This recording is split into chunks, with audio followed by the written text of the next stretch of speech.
Abran sus Biblias en Juan capítulo 2. Vamos a continuar con las predicaciones del Evangelio de Juan. Este día yo puse como título a este sermón Señales para obtener la salvación. Y hay dos señales que vamos a abarcar hoy. Este Evangelio, el apóstol Juan nos dejó 7 señales, en las cuales vamos a definir brevemente su propósito, pero lo que vamos a ver hoy, hermanos, es una señal en la cual nosotros podemos ver que hay esperanza para tener una vida de plenitud. Y también nuestro Señor Jesús nos dejó una señal para saber que podemos purificarnos del pecado. Eso es una buena noticia para sus seguidores, para sus discípulos y para cualquiera que quiere una vida plena. Cuando pues se construye una carretera o cuando se construye un centro de diversiones que es algo novedoso, y si pudiera estar dentro de las montañas donde a lo mejor no podemos saber llegar exactamente, se ponen esas señales, ¿no? Se da vuelta aquí, o típico cuando hay alguna fiesta de cumpleaños en una granja que desconocemos y a veces el GPS no te puede dar tantas indicaciones. Se acostumbra a poner cartulinas con letras llamativas y decir por acá y sigue esta flecha. Entonces cada una de esas señales el apóstol Juan quiso dejarlas con ese propósito, y es la manera como él concluye ya cerca de la conclusión del Evangelio. En el capítulo 20, los versículos 30 al 31, él registró lo siguiente: muchas otras señales hizo también Jesús en presencia de sus discípulos, que no están escritas en este libro, pero estas se han escrito para que ustedes crean que Jesús es el Cristo, el Hijo de Dios, y para que al creer tengan vida en su nombre. Así que el apóstol Juan nos acaba de decir, no hay manera de contar tantas cosas, tantos milagros que hizo el Señor Jesús, pero él consideró con esto debe ser suficiente para sus hijos. 7 señales en las cuales les va a dar esperanza, les va a ayudar a crecer en fe y a abrazar el Evangelio. Debemos de entender, hermanos, ahora a partir de este domingo yo creo tenemos que dar un poquito de fundamento en cuanto a la literatura a la cual estamos abordando. Este es un evangelio distinto a los demás, pero cuando nosotros nos inscribimos en un instituto existen materias como literatura juanina, porque el apóstol Juan escribió de una manera muy distinta a los demás apóstoles, y él utilizaba términos, él usaba palabras específicas para dar a entender algo muy profundo y espiritual. Y lo que conocemos como literatura juanina abarca el Evangelio de Juan, sus 3 cartas y el libro de Apocalipsis. Entonces, cuando él a veces da ciertos términos, debemos de poner atención y vamos a aprender un poco acerca de esos términos. Y a manera de preámbulo, hermanos, una señal en el Evangelio de Juan no es exactamente como un milagro de los otros evangelios. Lo que son Marcos, Mateo y Lucas, ellos en promedio registraron 20 milagros, 20 cosas asombrosas. Y a pesar de que en Juan también son cosas asombrosas lo que Jesús hizo y que Juan registró, una señal todavía va más allá de un milagro en sí. Juan está diciendo, Jesús, aparte de haber hecho algo sorprendente, de todas formas lo hizo con una intención. Él dejó una señal, dejó una pista para que nosotros creciéramos en fe y en esperanza. Así que es lo que vamos a ver. Estas pistas son los que nos llevan a la vida eterna, porque es lo que dice en la conclusión de su evangelio. Todo esto se escribió para que crean, es uno de esos grandes propósitos. Y si crees, si tu fe crece a tal grado de depositar en esas pistas y confianza en nuestro Señor Jesús, vas a tener la vida eterna. Y hoy vamos a tratar de abarcar esas 2 señales, las primeras registradas en el Evangelio, y la primera es la señal para una vida de plenitud. Déjenme darle una leída en los primeros 11 versículos. Dice así: al tercer día se celebró una boda en Caná de Galilea. Estaba ahí la madre de Jesús. También Jesús fue invitado a la boda con sus discípulos. Cuando se acabó el vino, la madre de Jesús le dijo: ¿No tienen vino? Y Jesús le dijo: Mujer, ¿qué nos interesa esto a ti y a mí? Todavía no ha llegado mi hora. Su madre dijo a los que servían: Hagan todo lo que él les diga. Habían ahí 6 tinajas de piedra puestas para ser usadas en el rito de la purificación de los judíos. En cada una cabían 2 o 3 cántaros. Jesús les dijo: Llenen de agua las tinajas. Y la llenaron hasta el borde. Entonces les dijo: Saquen ahora un poco y llévenla al mayordomo.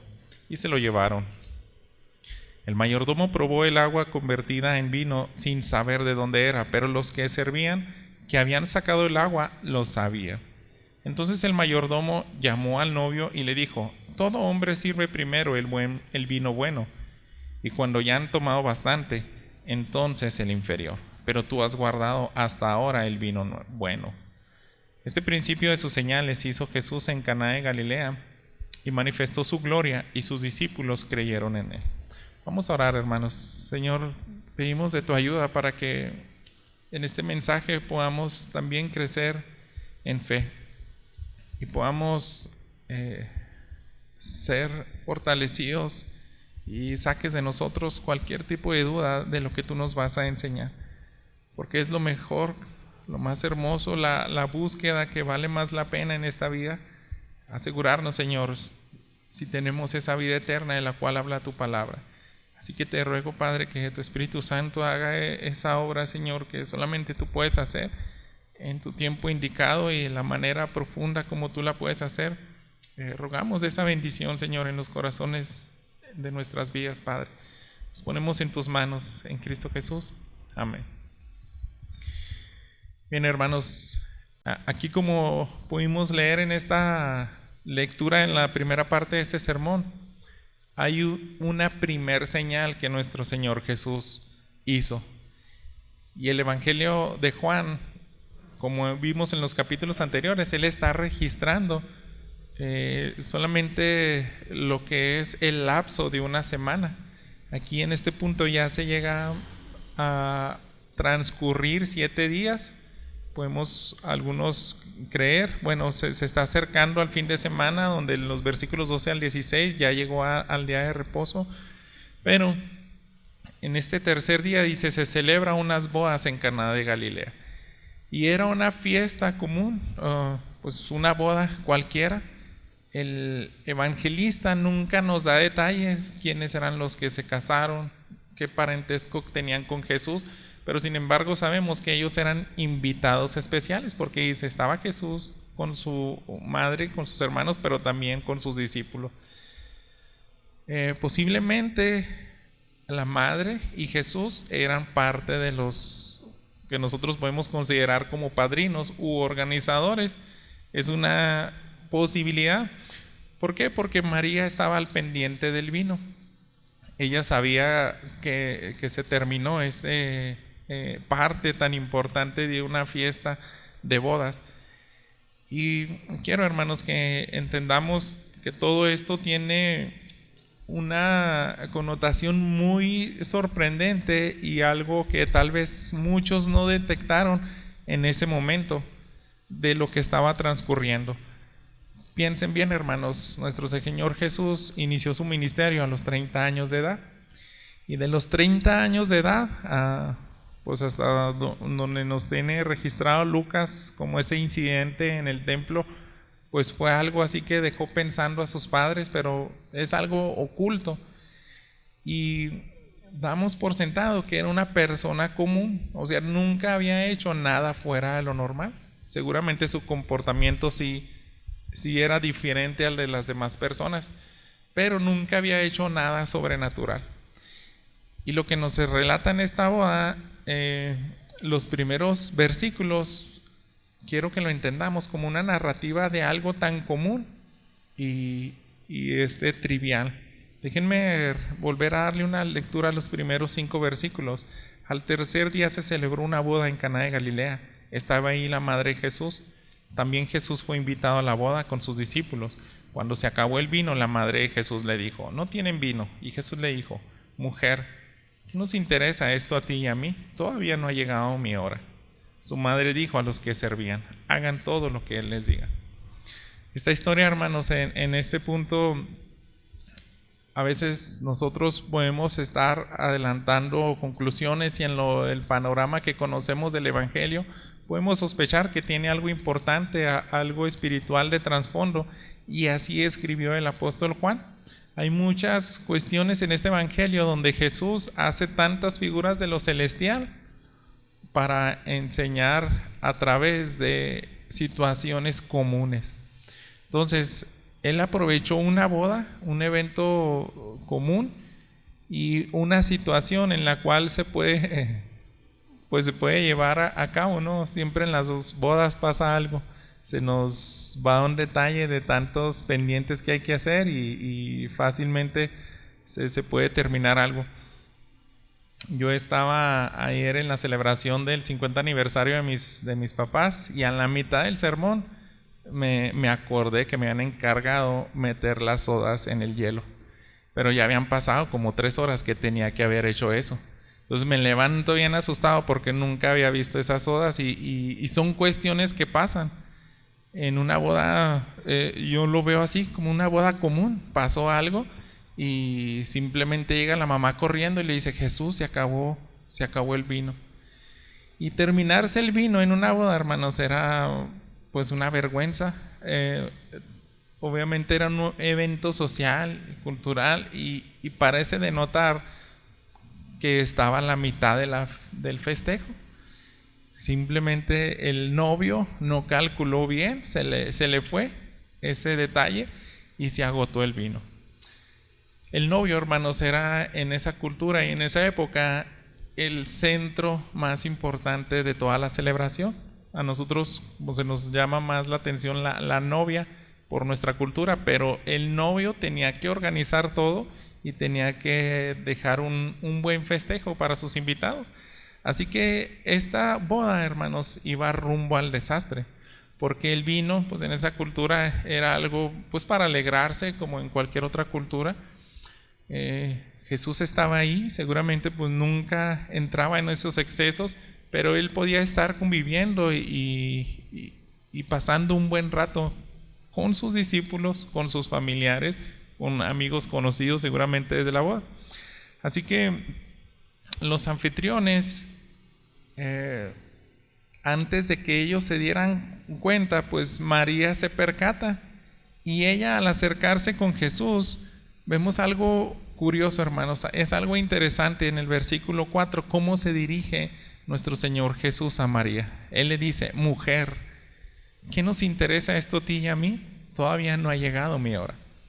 Esto, hermanos, es un poco difícil de comprender, porque la mayoría de las traducciones no le dice madre, mamá, sino que ya es un término para generalizar más a la mujer. Simplemente se escucha más así a secas: mujer, esto que tiene que ver conmigo, en algunas versiones dicen. Y hermanos, yo sospecho que fue la primera vez que María escuchó a Jesús dirigirse de esa manera. ¿Por qué? Porque aquí es donde inicia Jesús su ministerio. Es la primera vez que se manifiesta, es el primer día que hace un milagro.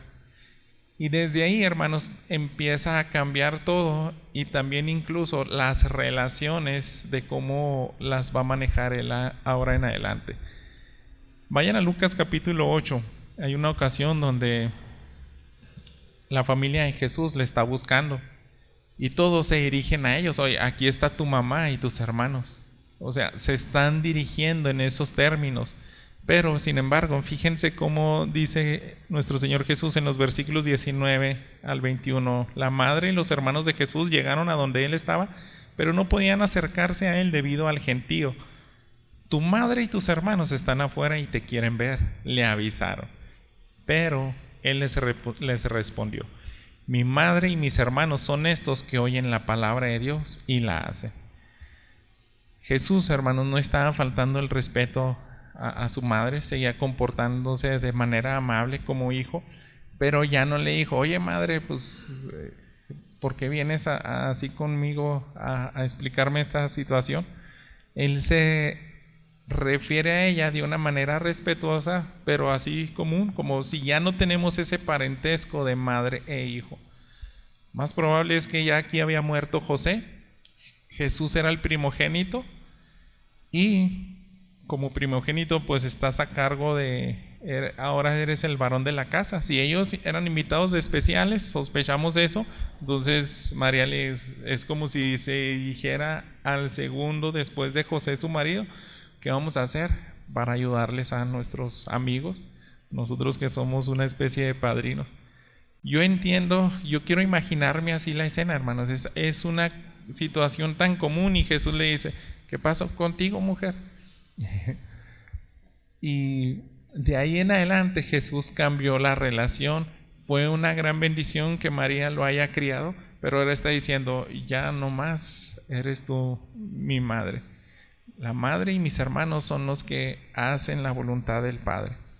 Son aquellos que le aman y le obedecen. No sé si habrá sido una especie de balde de agua fría para la mamá y decirle, a ¿qué le picó? ¿Por qué me contestó así? Nunca en mi vida se había dirigido de esa manera. Si por la premura de la situación y todo eso, a lo mejor ella lo quiso ignorar y al rato le pregunto, pues ¿qué trae Pero pues ya sabes, yo conozco que tú eres el responsable y tienes que hacer algo. Simplemente le da una orden a los sirvientes, hagan lo que él les pida. Yo no sé qué va a hacer, pero tenemos que hacer algo dentro de nuestras posibilidades. Tal vez María tenía en mente una situación en la cual Jesús iba a arreglar, como pues va a ver, vamos a juntar dinero y a ver en dónde podemos conseguir más vino. Seguramente María tenía eso en mente, pero nuestro Señor Jesús por primera vez manifestó su gloria y su poder. Fíjense en los versículos 6 al 10. Había ahí 6 tinajas de piedras puestas para ser usada en el rito de la purificación de los judíos. En cada una cabían 2 o 3 cántaros. Jesús les dijo, llenen de agua las tinajas, y las llenaron hasta el borde. Entonces les dijo, saquen ahora un poco y llévenla al mayordomo. Y se lo llevaron. El mayordomo probó el agua convertida en vino sin saber de dónde era, pero los que servían, que habían sacado el agua, lo sabían. Entonces el mayordomo llamó al novio y le dijo, todo hombre sirve primero el vino bueno, y cuando ya han tomado bastante, entonces el inferior, pero tú has guardado hasta ahora el vino bueno. En este momento, hermanos, se hace el milagro. Pero ¿por qué Juan registra este milagro? ¿Por qué lo mete de tantos cientos, miles de cosas que hizo Jesús? Que dice, no caben en este libro, pero yo sí quiero agregar esto. ¿Qué de importante tiene un milagro de transformación de agua en vino? Una fiesta común. Y que Juan dijo, esto es la primer señal que nos dio de algo tan importante. Ahí hay una pista. Abran bien los ojos, mis lectores. Y vamos a entender eso, hermanos. Hay tantas cosas de trasfondo porque Jesús, hermanos, eligió el método para satisfacer esa necesidad. Piense usted, él puede hacer lo que él quiera. Él tiene poder para suplir esa necesidad de 1000 formas diferentes. Pero ¿por qué lo hizo exactamente así? Piense a lo mejor un par de cosas. ¿Por qué no dijo, voy a transformarles el agua en vino en sus vasos? A todos sírvanle agua y en lo que se la están tomando, ahí va a ser la transformación. Jesús pudo haber hecho eso, pero no lo hizo. A lo mejor si hubiera querido hacer más dramático, hubiera dicho, no, pues voy a mandar cuervos como a Elías y cada uno va a traer una botella de vino para cada uno. Jesús pudo haber hecho ese tipo de cosas, pero no las hizo. Sin embargo, él aprovechó muy bien la oportunidad y Juan, yo creo después de varios años y más bien después de su resurrección, se pone a analizar, es que él ya nos había dejado tantas pistas, había dejado tantas enseñanzas y en ese momento nunca las comprendimos hasta que él muere y resucita. Pero ahora que ya las comprendo, las voy a dejar por escrito para que las analicen, porque Jesús hacía las cosas no hacía ninguna cosa sin sentido, todo lo hacía con un propósito. Este pasaje, hermano, nos habla de 6 tinajas de piedra que acostumbraban los judíos para la purificación. Y esto fue una costumbre que está fuera de la ley de Moisés.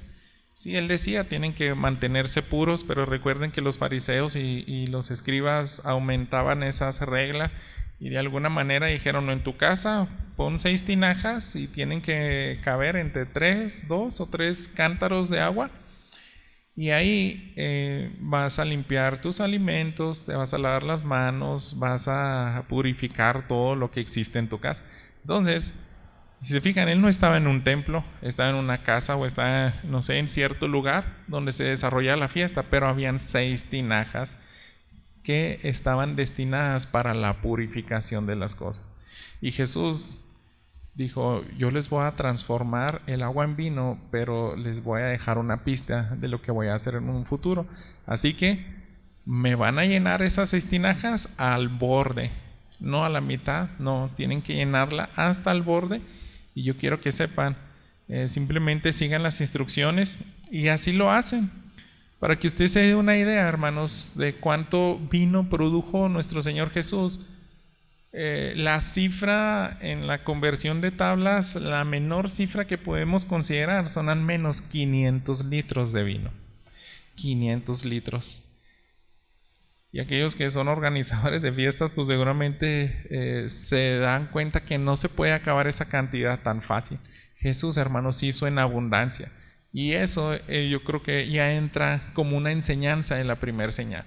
Cuando nuestro Señor Jesús hace las cosas, las hace de manera abundante. Y además Él tiene la capacidad de transformar la naturaleza de las cosas. Es agua común y corriente.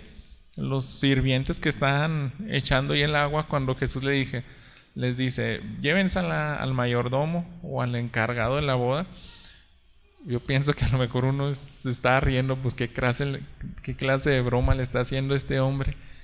Los quiere engañar dándole agua o qué. Pero en cuanto la prueba él, y yo creo era un excelente catador de vinos y era organizador de bodas, él dijo, qué bárbaro, este vino está excelente, no hay mejor vino en el cual yo haya probado. Y esta boda es completamente distinta a cualquier boda que yo he estado. Algunas traducciones dicen, hermanos, que este mayordomo le dijo a Jesús, al novio, toda esta plática se lleva el novio con el mayordomo. Maestresala se dice en la Reina Valera 60, el encargado pues de todo el banquete. ¿Sabes qué? Todos en las bodas acostumbramos a servir el vino mejor y ya cuando están todos borrachos ya ahí sacamos el peorcito, o sea, es un dineral tratar de andar dando buen vino. Pero es la primera boda que me pasa esto, tú hiciste todo lo contrario, has dado lo mejor, o algunas traducciones dicen, no se ha acabado el mejor vino.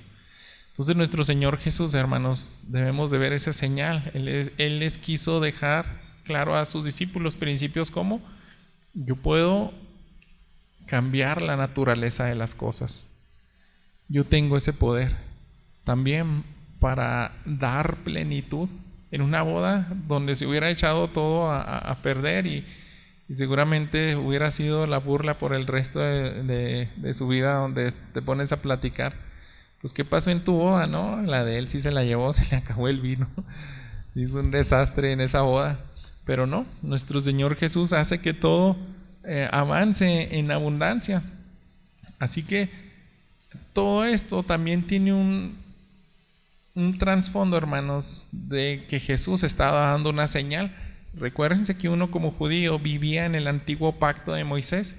Y si Jesús tiene poder para transformar las cosas, dijo, ya viene un nuevo pacto. Ahora yo voy a cambiar por completo todas las cosas. Ya no más van a ser expuestos vivir bajo esa dispensación del pacto que no pudieron cumplir. Ahora yo les voy a traer un nuevo pacto que todo es mucho mejor. Es más abundante, es de más gozo, es de más plenitud y es completamente diferente. Puedo transformar y ahí podemos ver. Yo creo que Juan le quiere dejar a su audiencia, es la primera vez que Jesús nos dejó la pista de que Él puede transformar corazones. Un corazón lleno de pecado que aborrece a Dios, Jesús lo puede transformar, así como transformó el agua. Hubiera sido una fiesta muy aburrida, no, pues pura agua. Pero Jesús hace las cosas bien diferentes. Fíjense lo que dice el versículo 11. Este principio de sus señales hizo Jesús en Caná de Galilea y manifestó su gloria, y sus discípulos creyeron en él. El primer despliegue de su milagro, hermanos, vemos como propósito que la fe de sus discípulos aumentara. Los primeros, nos comenta aquí, ¿no? En días anteriores acaba de involucrar a 6 de sus apóstoles. Seguramente esos 6 están en la fiesta y él quiere decirles: a pesar de que Juan el Bautista me señaló como el cordero que quita el pecado, a pesar de que ustedes están dispuestos a seguirme, yo quiero que esa fe crezca más, y esta transformación es para que esa fe se fortalezca. Y esa misma señal, hermanos, nosotros, aunque no estuvimos ahí, podemos identificarnos con esos discípulos. Los lectores de Juan, de esa carta, tampoco estuvieron presentes. Esta carta se escribió más o menos en el 80 o 90 después de Cristo, y si te dejan un escrito donde dice: oye, Jesús transformó el agua en vino, ¿y con qué propósito? Y pues Juan le está diciendo: pues tómenlo como una pista. Esto fue la primer señal, porque nos quería enseñar a algo. Y si tú eras alguien de esa audiencia del 80 o 90 después de Cristo, solamente tenías 2 opciones: o crees esto o no lo crees, porque eso fue realidad. Eso fue realidad. Yo lo vi con mis propios ojos. Seguramente estaba Juan recordando y narrando. Aunque tú no lo creas, sí sucedió. Y nosotros vimos la reacción de este organizador de la boda. Los sirvientes todos se dieron cuenta: en verdad transformó el agua en vino, porque nadie en esa fiesta se quejó. Al contrario, todos terminaron como una de las mejores bodas que pudimos haber asistido. Hermanos, ocurre el milagro, ocurre un despliegue de la gloria de nuestro Señor Jesucristo, y pudieron creer aquellos discípulos que asistieron a la boda. ¿Por qué? Porque les tocó de primera mano. Pero la segunda audiencia se le escribe y dice: ustedes también tienen que creer. Tienen que aprender a confiar en nuestro Señor Jesús, en todo lo que Él hace y nos pide hacer. Así como ellos obedecieron al seguir todas sus instrucciones. Y eso mismo, hermanos, se nos invita hoy. Debemos de creer aquello que no presenciamos, porque fue verdadero. Nuestro Señor Jesús tiene poder para transformar la naturaleza de las cosas. Y lo más glorioso, pues, es cuando transforma corazones. Es una pista de que Él quería llegar ahí. Pero vamos a avanzar, hermanos, porque Él nos deja otra señal. La señal para la purificación del pecado. ¿Por qué Juan registró esta otra señal? Y enseguida, déjenme leerle los versículos 12 al 16. Después de esto, Jesús bajó a Capernaum con su madre, sus hermanos y sus discípulos, pero no se quedaron ahí muchos días. La Pascua de los judíos estaba cerca y Jesús subió a Jerusalén. En el templo encontró a los que vendían bueyes y palomas, ovejas y palomas, y a los que cambiaban dinero ahí sentados. Y haciendo un látigo de cuerdas echó a todos fuera del templo con las ovejas y los bueyes, desparramó las monedas de los que cambiaban el dinero y volcó las mesas. A los que vendían palomas les dijo: quiten esto de aquí, no hagan de la casa de mi padre una casa de comercio. Hemos escuchado, ¿verdad?, este incidente seguramente. Y yo quiero, hermanos, que imaginen esa escena. Esa escena a cualquiera de nosotros nos estremecería. Haría que nuestro corazón palpitara bien fuerte. No es cualquier cosa ver a alguien furioso y a alguien haciendo literalmente lo que está escribiendo aquí. El templo de Herodes era una simple sala, un pasillo. Yo creo se comparaba en el tamaño de aquí, de esta nave.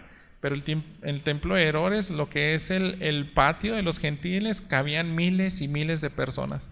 Y todo eso se había convertido en una área de comercio, donde cuando venían a la fiesta anual a hacer sacrificios, era complicado. Si yo soy un judío que vive kilómetros lejos de otra nación, vivo en África o allá por India o de Roma, y quiero ir a la fiesta anual y ofrecer mi sacrificio, es muy incómodo traer desde allá un animal perfecto, sin mancha, de 1 año de edad, y andar lidiando con él todo el camino. Entonces mejor me llevo dinero y en el templo lo compro para hacer el sacrificio. Entonces se convirtió en un negocio, y eso es lo que le dolía a nuestro Señor Jesús, porque esa casa, nosotros encontramos los fundamentos del propósito del templo desde que Salomón bendice o dedica el templo de Dios, cuando Dios le dice: tu hijo me lo va a construir, el rey Salomón. Y cuando hace la dedicación dice: es para que las naciones también vengan y te adoren. Y lo que ve Jesús ahí, hermanos, le duele, y él, quiero que pongan mucha atención, voy a volver a leer estos versículos. Imagínense, encontró a los que vendían bueyes, ovejas y palomas, a los que cambiaban dinero ahí sentados. Haciendo un látigo de cuerdas, echó a todos fuera del templo. Entonces es la primera ocasión que nuestro Señor Jesús entra al templo y lo purifica. Yo sospecho, hermanos, que Él lo hizo 3 veces. Al menos la mayoría de los estudiosos de la Biblia creemos que lo que relata el Evangelio de Mateo, Marcos y Lucas es el último año, ya la última semana cuando Él iba a morir, purifica el templo. Pero Juan se está refiriendo al primer año de ministerio. Si Él lo hizo el primer año y el último de ministerio, yo creo que más bien Jesús, como buen judío, y que Él dijo: yo vengo a cumplir la ley, cada año asistía al templo, y cada año que veía eso lo purificaba. Y aquí es la primera vez. Entonces Él le arde el corazón, está indignado, hermanos, y está buscando por ahí cuerdas. Voy a hacer, y empieza a cortarlas, empieza a darle forma para hacer una buena herramienta y arrear a los animales. Entonces dice: hasta que saca todos los bueyes, hasta que saca todos los animales, los echa afuera. Y fíjense, desparramó las monedas de los que cambiaban el dinero y volcó las mesas. Todo eso es decir, esto es abominable, esto me indigna. Y yo imagino, si yo soy un cambiante de monedas, porque venían de varias naciones y decían: no, aquí vas a pagar con la divisa de aquí. Entonces aquí ya tengo para hacer todos mis cambios, todo bien acomodado y todos mis billetes, ya nada más para que lleguen y hacer esos cambios.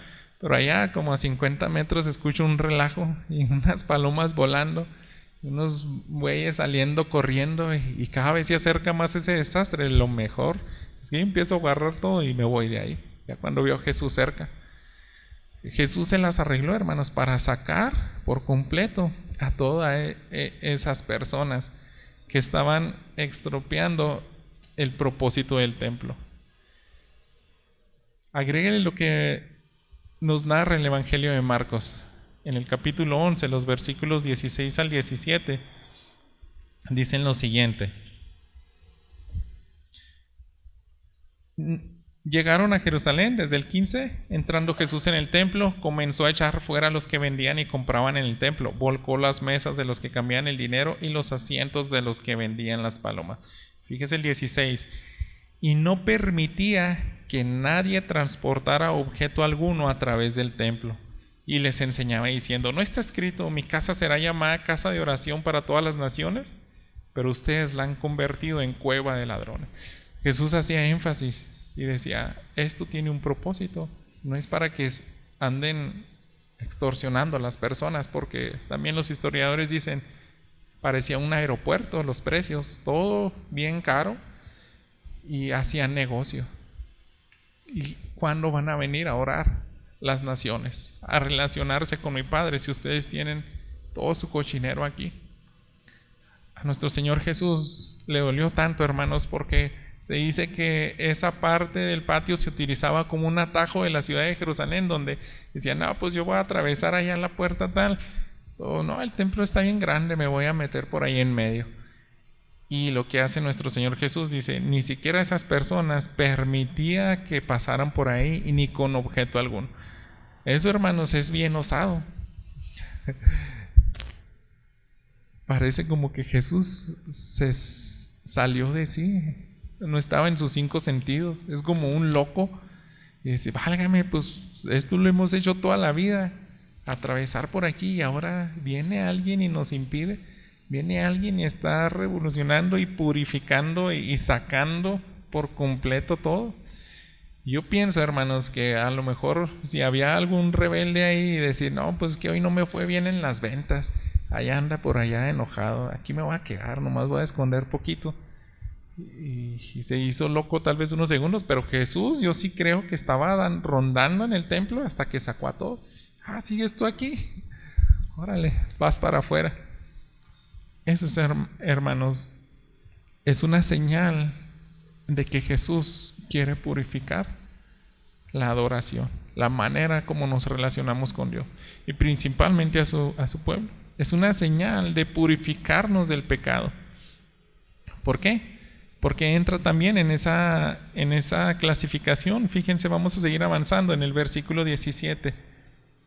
Aquí Juan 2. Sus discípulos se acordaron de que estaba escrito, el celo por tu casa me consumirá. Así que Jesús no toleraría la irreverencia hacia Dios. Cuando David escribió este salmo, era perseguido debido a su celo por la casa de David. Esa es la referencia que nos deja la Biblia de John MacArthur. Jesús está citando un salmo donde el rey David se refería a algo por el estilo. A mí me indigna cuando la gloria de Dios trata de ser pisoteada. Ese celo me consume porque para mí el templo también es lo más hermoso que nos ha dado Dios. Él dijo, prefiero un día tus atrios que 1000 fuera de ellos.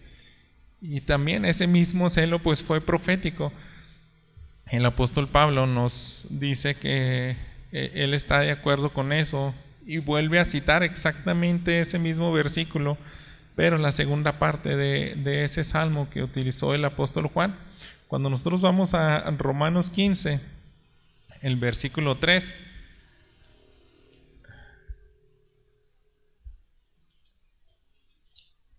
dice lo siguiente: pues ni aun Cristo se agradó a él mismo, antes bien, como está escrito, los insultos de que te injuriaban cayeron sobre mí.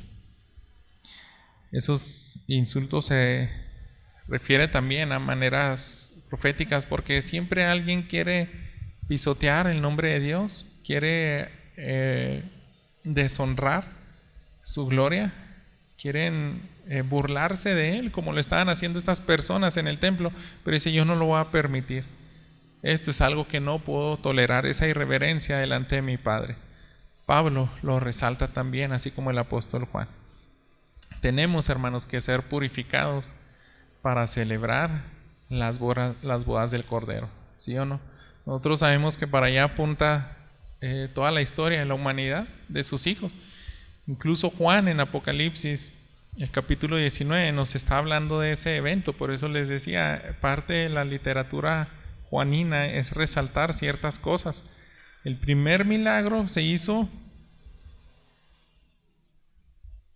en una boda. ¿Y cómo termina la historia de la humanidad? También se van a celebrar unas bodas. Y ahora sí, nosotros sabemos que el mejor lugar para celebrar una boda es un templo. Es en el templo de Dios. Apocalipsis 19, del 1 al 8. Quiero que leamos ahí. Después de esto, oí como una gran voz de una gran multitud en el cielo que decía, aleluya, la salvación y la gloria y el poder pertenecen a nuestro Dios, porque sus juicios son verdaderos y justos, pues ha juzgado a la gran ramera que corrompía la tierra con su inmoralidad, y ha vengado la sangre de sus siervos en ella.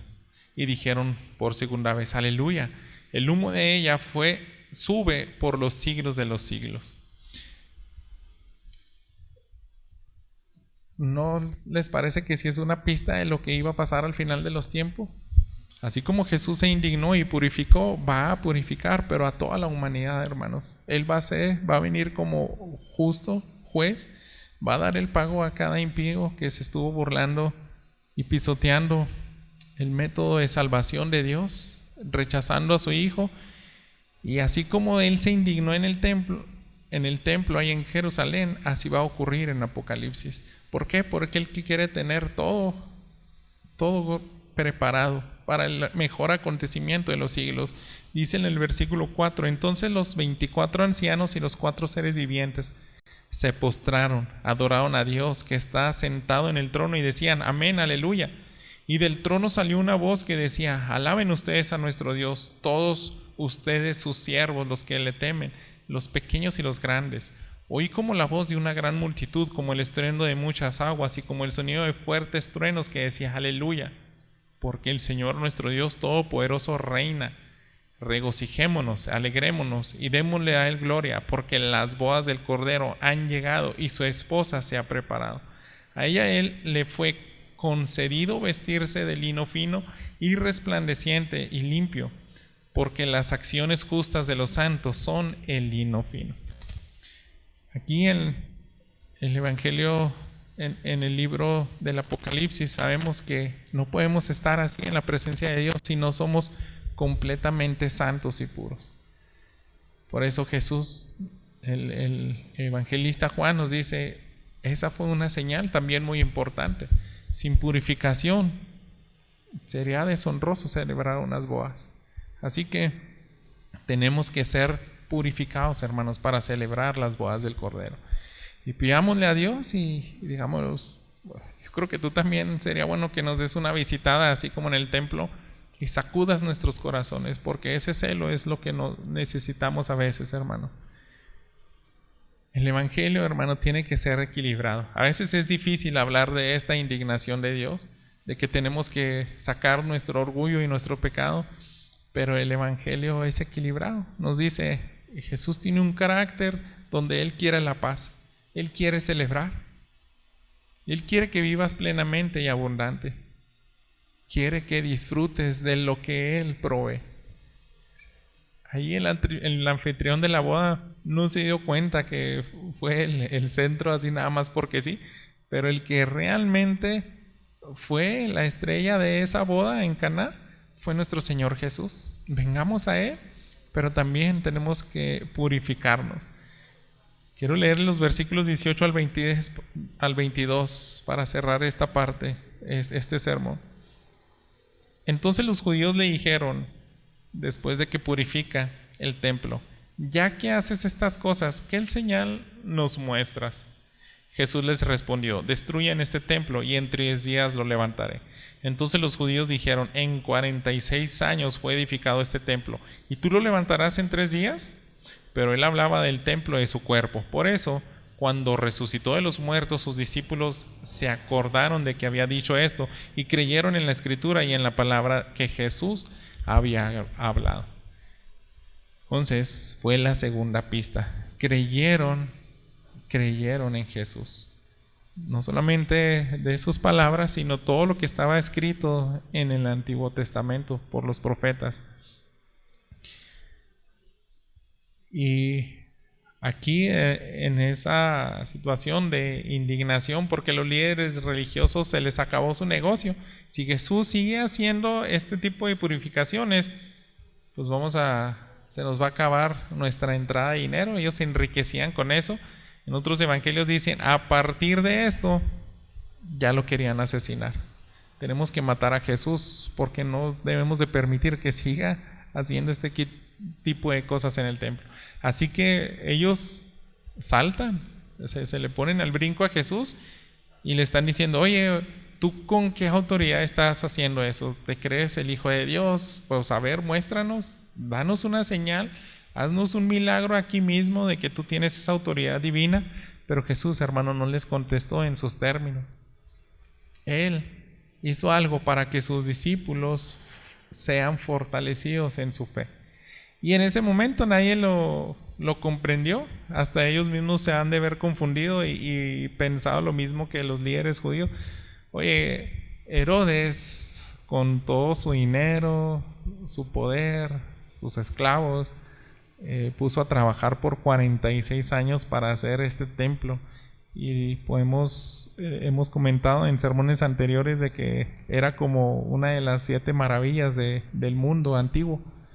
Era un templo esplendoroso, y 46 años tú estás diciendo que lo puedes reconstruir en 3 días. Pero sin embargo Jesús nunca se refirió al templo físico que estaban viendo sus ojos. No, es este templo, es mi cuerpo. Y simplemente no tengo por qué aclararles. Les voy a decir, en 3 días lo voy a reconstruir. Hasta que lo sentencian injustamente, lo abofetean, lo crucifican, hasta que expira su último aliento de vida, muere y al 3er día resucita. Ahí les hizo clic.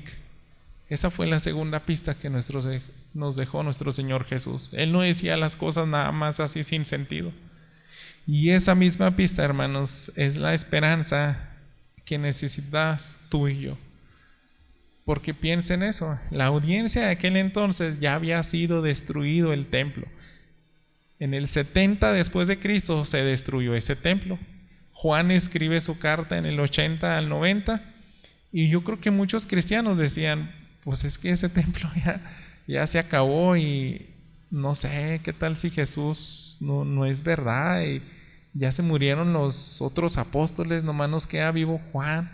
Muchos piensan y sospechan de que él estaban a punto de la segunda venida de nuestro Señor Jesús. Hay un malentendido que el evangelista tiene que aclarar. Si nosotros vamos al capítulo 21 de Juan, dice en el versículo 20: Pedro volviéndose vio que le seguía el discípulo a quien Jesús amaba, o sea Juan, el que estaba en la cena. Se había recostado sobre el pecho de Jesús y le había preguntado: Señor, ¿quién es el que te va a entregar? Entonces Pedro al verlo le dijo a Jesús: Señor, ¿y qué de este? ¿Qué de Juan? Jesús le dijo: si yo quiero que él se quede hasta que yo venga, ¿a ti qué? Tú sígueme.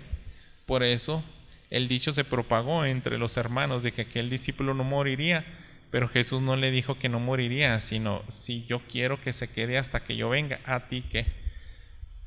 Es un juego de palabras donde unos sospechaban, pues es que ya a estas alturas, el 80 y 90 después de Cristo, ya no vivía Pablo, hermanos, Pedro, ninguno de los 12 vivía. El único sobreviviente era Juan. Y piense un poco en esa audiencia, decir, pues si va a venir Jesús o no, tú ya estás bien anciano, ya tienes, no sé, ya estás llegando a los 100, 90 años, no sé cuántos tendría Juan. Ya nos destruyeron el templo, o sea, ¿qué nos queda para la adoración? Estamos siendo perseguidos. Si es verdad todas las promesas que nos están dando de Jesús, si va a restaurar realmente a Jerusalén. Y la fe de esos primeros creyentes, hermanos, yo creo que pudo haberse nublado, pero Juan escribe con ese propósito de decirles: todo esto sigue en pie. Lo que Jesús prometió va a suceder. Así como nosotros nos dejó una pista que la entendimos hasta que resucitó, eso todavía está ahí para darles esperanza a ustedes. Y con eso nos debemos de quedar, hermanos, los cristianos, tanto de aquella época y también nosotros, debemos de vivir con esa esperanza de que se va a extirpar por completo todo el pecado que hay en la humanidad, sobre todo en su iglesia. Eso, hermanos, se escribió para ti y para mí, para que creyéramos lo que no pudimos ver. Así como Juan escribió a esa audiencia que muchos no conocieron a Jesús, pero les dijo, así como nosotros nos tocó ver las señales y fortaleció nuestra fe cuando resucitó, rápido dijimos: ahí estaba la segunda pista, o ahí estaba una de sus muchas pistas, Él iba a resucitar. Y eso nos llenó de gozo el corazón. Y yo quiero que les llene gozo y esperanza también sus corazones. Jesús puede purificarnos del pecado. Así como aquellas tinajas tenían esa función de purificar una y otra vez y lo tenían que hacer continuamente, pero nuestro Señor Jesús hace todo de una sola vez y para siempre. Él puede cambiar tu naturaleza pecadora, Él puede ayudarte a ser un hombre, una mujer diferente. Y quiero que terminemos con los siguientes, hermanos. Yo creo que Dios nos hace esa invitación. ¿Realmente quieres un descanso y deleite? Debemos de aferrarnos a ese vino que da nuestro Señor Jesús, su Espíritu Santo, su plenitud, todo lo que implica lo que Él hace por su iglesia y por sus hijos. Si realmente tú anhelas pasar una eternidad con tu Señor Jesús, también te tienes que purificar. Tienes que hacer un esfuerzo metódico, intencional contra tu pecado, así como lo hizo Jesús. Él dijo: yo me las voy a arreglar hasta dejar aquí completamente limpio. Y así debiéramos de purificar nosotros, porque nuestro cuerpo, nuestra vida es templo del Espíritu Santo. Debemos de purificarnos una y otra vez. Esto será para después de la resurrección. Cuando nuestro Señor Jesús venga, en esa hora Él va a transformar y purificar a sus hijos. Y debemos de vivir en esa fe, hermanos, con eso en mira. Quiero pedirles que cierren sus ojos ahí y piensen en lo siguiente. Nuestro Señor Jesús a veces perdonaba a las personas, y seguramente a ti te ha perdonado muchas cosas, pero reflexiona en lo siguiente. A veces, hermanos, sanaba a personas y después de sanarlas y perdonarles sus pecados, Él decía lo siguiente: ¿sabes qué? Vete y no peques más. Vete y no peques más. Pero, hermanos, nosotros no tenemos esa condición para dejar de pecar. Nuestras propias fuerzas no nos alcanzan. A veces Jesús hasta decía: ¿sabes qué? Te vino un mal. Tal vez esta ceguera, esto que tienes, si eres un paralítico, si eres alguien con una condición complicada, vete y no peques más, porque te puede acontecer algo mucho peor. Nuestro Señor Jesús decía esas palabras. Así que quiero, hermanos, que entendamos que esa purificación que nosotros necesitamos solamente se hace con la ayuda de nuestro Señor Jesús. Él es el único que tiene poder de transformar nuestros pensamientos, nuestro corazón, nuestra naturaleza. Así que vayan a Él y díganle: transfórmame, porque aunque tú me des esa instrucción de que me vaya y no peque más, no lo voy a lograr sin tu ayuda. Tú transfórmame. Ven a Él, sáciate de Él, que te sature de su presencia, de su gozo, de su plenitud. Acércate a Él en fe. Oremos. Señor bendito, gracias por este mensaje, porque nos dejas pistas, Padre, para también sacar el pecado de nuestras vidas.